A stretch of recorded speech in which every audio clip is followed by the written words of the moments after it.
Renukaswamy murder ಕೇಸ್ನಲ್ಲಿ ಪರಪ್ಪನ ಅಗ್ರಹಾರ ಜೈಲು ಸೇರಿದ್ದಾರೆ ದರ್ಶನ್. ಪತ್ನಿ ಹಾಗೆ ಮಗ ಬಂದು ನೋಡ್ಕೊಂಡು ಹೋದ್ರು, ಹಾಗೆ ಸ್ನೇಹಿತ ವಿನೋದ್ ಪ್ರಭಾಕರ್ ಬಂದು ನೋಡ್ಕೊಂಡು ಹೋದ್ರು. ಆದರೆ ಮುಚ್ಚು ಮರೆಯಲ್ಲಿ ಇನ್ನೂ ಅನೇಕ ಸೆಲೆಬ್ರಿಟಿಗಳನ್ನ ದರ್ಶನ್ ಭೇಟಿ ಆಗ್ಲಿಕ್ಕೆ ಅವಕಾಶ ಮಾಡಿಕೊಡ್ಲಾಗ್ತಾ ಇದೆಯಾ? ಹೀಗೊಂದು ಅನುಮಾನ ಪರಪ್ಪನ ಅಗ್ರಹಾರ ಸುತ್ತ ಇದೀಗ ಬೆಳೀತಾ ಇದೆ. ನಟ ನಟಿಯರ ಗುರುತನ್ನ ಮುಚ್ಚಿಡೋಕೆ ಸಿಬ್ಬಂದಿ ಕಳ್ಳಾಟ ಆಡ್ತಾ ಇದ್ದಾರೆ ಅನ್ನೋ ಮಾಹಿತಿ. ದರ್ಶನ್ ನೋಡೋಕೆ ಜೈಲಿನತ್ತ ಸೆಲೆಬ್ರಿಟಿಗಳ ದಂಡೆ ಹರಿದು ಬರ್ತಾ ಇದೆಯಂತೆ.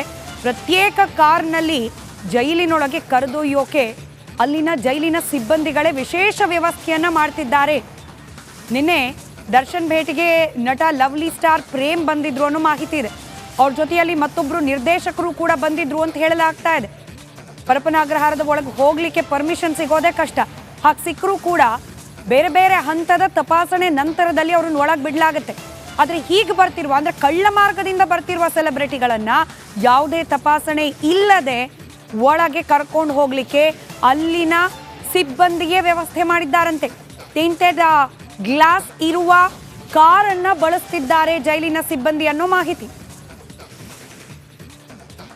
ಮತ್ತಷ್ಟು ಡೀಟೇಲ್ಸ್ ನಮ್ಮ ಪ್ರತಿನಿಧಿ ನವೀನ್ ನೀಡ್ತಾ ಹೋಗ್ತಾರೆ. ನವೀನ, ಅಂತೆ ಕಂತೆ ಸುದ್ದಿನ ಅಥವಾ ನಿಜಕ್ಕೂ ಏನಾದರೂ ಮಾಹಿತಿಗಳು ಅಧಿಕೃತವಾಗಿ ಸಿಗ್ತಾ ಇದೆಯಾ ಈ ಬಗ್ಗೆ?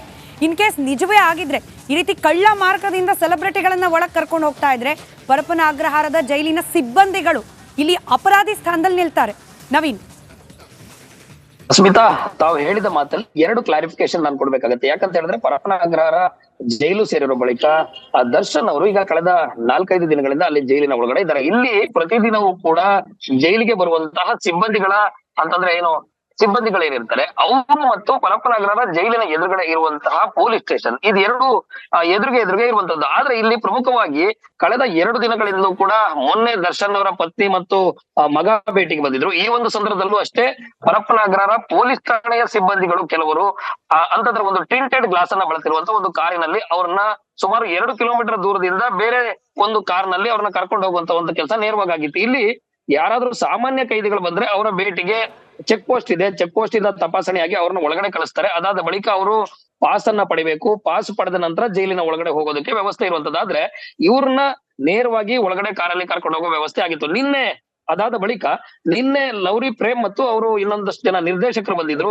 ಅವರನ್ನು ಅಷ್ಟೇ ಪರಪ್ಪನ ಅಗ್ರಹಾರ ಪೊಲೀಸ್ ಠಾಣೆಯ ಕೆಲವು ಕ್ರೈಮ್ ಸಿಬ್ಬಂದಿಗಳು, ಅಂತಂದ್ರೆ ಇಲ್ಲಿ ಜೈಲಿಗೂ ಪೊಲೀಸ್ ಠಾಣೆಗೂ ಯಾವುದೇ ಸಂಬಂಧ ಇಲ್ಲ, ಕೇವಲ ಅವರು ಪೊಲೀಸ್ ಠಾಣೆ ಇರುವಂತದ್ದು ಪರಪ್ಪನ ಅಗ್ರಹಾರ ಜೈಲಿನ ಮುಂಭಾಗದಲ್ಲಿ.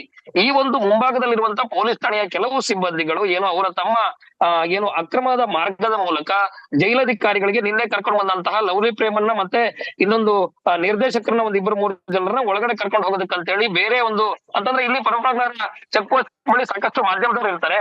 ಈ ಒಂದು ಸಂದರ್ಭದಲ್ಲಿ ಒಳಗಡೆ ಕರ್ಕೊಂಡು ಹೋದ್ರೆ ಅವ್ರು ಕಣ್ಣಿಗೆ ಬೀಳ್ಬೇಕಾಗುತ್ತೆ. ಯಾಕಂತ ಹೇಳಿದ್ರೆ ಈ ಒಂದು ಕೊಲೆ ಪ್ರಕರಣದಲ್ಲಿ ಇವಾಗಲೇ ದರ್ಶನ್ ಮತ್ತು ಅವರ ತಂಡ ಇರೋದ್ರಿಂದಾಗಿ ಅವ್ರ ಮೇಲೆ ರೈಟ್. ಧನ್ಯವಾದ ನವೀನ್ ಮಾಹಿತಿಗಾಗಿ.